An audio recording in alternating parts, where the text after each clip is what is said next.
敏感是你的天赋，也是种负担。今天不练肌肉，我们练的是情绪免疫力。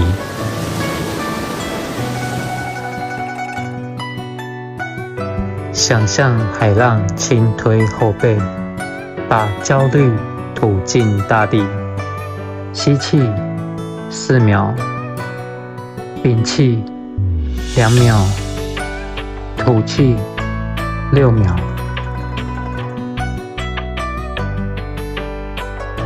给坚硬的外壳注入氧气。当手镯贴墙时，原谅那个过度防御的自己。像退潮般拱背囤积压力，像涨潮般塌腰释放它。我们要必须倒掉瓶中浑浊的水，也要倒掉他人塞给你的情绪垃圾。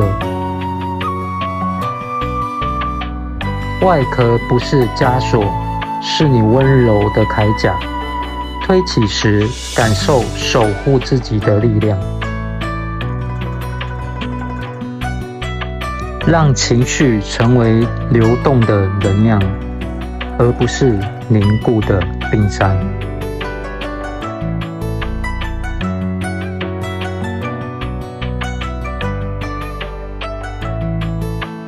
6月22到7月22是巨蟹座的生日。巨蟹座的性格也比较敏感于焦虑，核心力量也比较薄弱，而且容易情绪性的进食有含胸体态与自我的封闭感。影片中有几个放松与训练的动作可以缓解我们紧张的情绪，让我们像潮汐一样呼吸，把情绪毒素随着呼吸排出体外吧。我是整复师萝卜简单，我们下期见，拜拜。